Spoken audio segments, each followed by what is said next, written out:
Okay.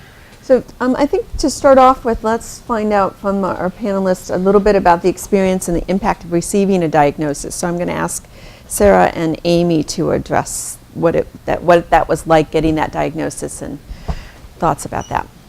Do you want to go first? Sure. Well, the first time, it's life-changing. It changes everything you thought.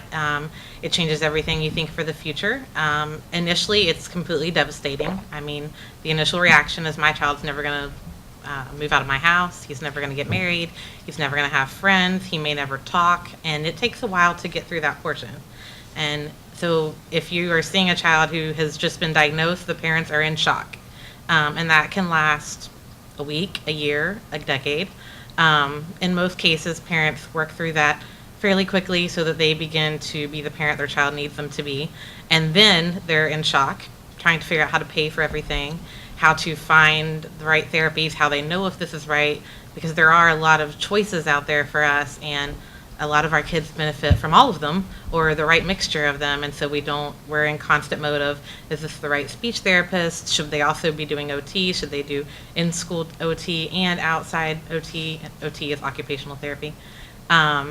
So you're going to have a parent either in shock from the diagnosis, in shock trying to find everything that they need, in shock trying to figure out how to pay for it, or just exhausted from doing all that. I mean, I'm still in that phase, and 6 years later, so. I think Sarah gives a really good representation of what it's like when you get what I call the game changer. So you had the child, everything's going along fine, and all of a sudden you get the game changer. So everything you thought you were going to do, you now are going this direction, and you don't have a plan for this direction. And there's really, when we got diagnosed, there was no one really who could give us a plan or give us an outline or say, do these things. And I think these guys would probably say the same thing in the experiences that they've had. So what we look for is, good concrete steps. What should we do next? Do we need to build a speech and OT person into our life? Do we need to have a developmental pediatrician or just a regular pediatrician? Do I need to have a DO in my life? Do I need to have, do I need to look at supplements? Do I need to look at, all the different things that are out there? Should I read research? Should I not read research? There's a lot of things that families have to take in. So I think for the most part, when you meet with families who are incredibly stressed, it's because they're now managing what I call a corporation. And it's a corporation of raising this child that you just gave a game changer to. And I guess in our instance, again, there was, my pediatrician, who I love, she's great, I still work with her. She said, tell me what you find out, and good luck. And, hopefully we know what's going on. So I think things are much better now. I think now we can do assured diagnoses. In my time, we had everything from speech expressive language delay to, I think he's just kind of a late talker to, then we finally got autism, and it took about 1.5 years after we started to suspect those things. I think now we get diagnosis a little bit more correct the first time out, and then we can start moving forward and doing early intervention type services. I started entering the systems when I was 13, when I was actually in crisis situation of self-injurious behavior, bolting, screaming. I was always in special ed and different kinds of things, but nobody really had answers. And so at 13, they started misdiagnosing, mainly because back then there was very little known about autism, especially autism in girls. And everybody was thinking it's a boys thing, so they were just looking at it more in boys.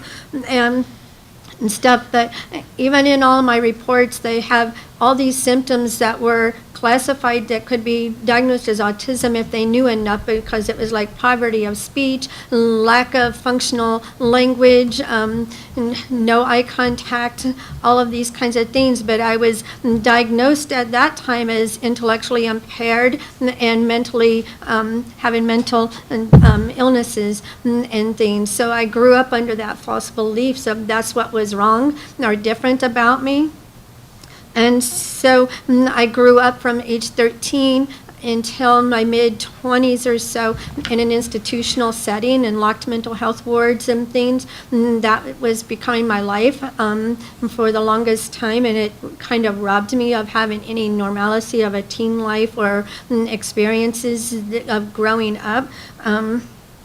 So when I finally got the diagnosis, it was after I had already gotten out of the institutions and had gotten married and had children, and my children were being diagnosed with autism.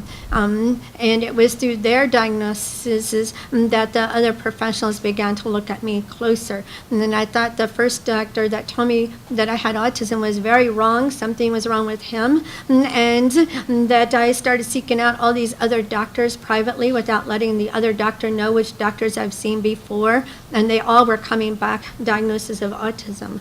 And so while it was a relief to know that all these things I struggled with actually had a name, at the same time it caused everything that I understood about myself growing up to crash, and it caused an emotional breakdown and caused a cycling of all kinds of health issues and things, and psychological issues of trying to redefine who I really was after all these years, and trying to still parent and advocate for my kids.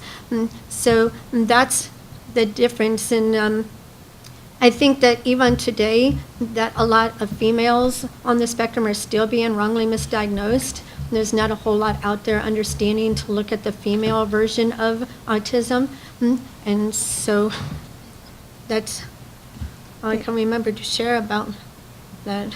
Thank you, Sandra. And that, for those of you who watched the slide presentation on Carmen, you'll know that the male-female ratio in autism is 4-1. And there's some thought that we're really underdiagnosing some women because it looks somewhat different in girls.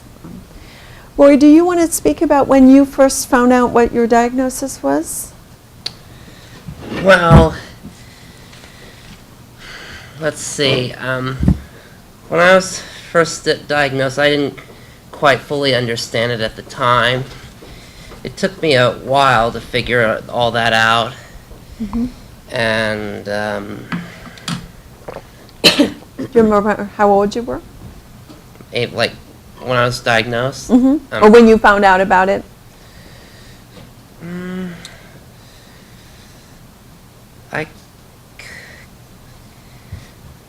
I kind of found out and understood it more some years ago. Okay. And let's see, I went through different schools, and then let's see, there's this one school I graduated is called Brookwood Community Learning Center. It was one of the first charter schools, and I graduated from there. And then I think being in the charter school made me understood who I was more. Okay. And let's see what else. After graduation, I did have a few jobs. Then I started getting in a LifeWorks program, which was to help people like me to find jobs. And I got some good job experiences. I was placed in different internships. One was at Nationwide Children's Hospital, where I was a patient there. I worked in the home care department,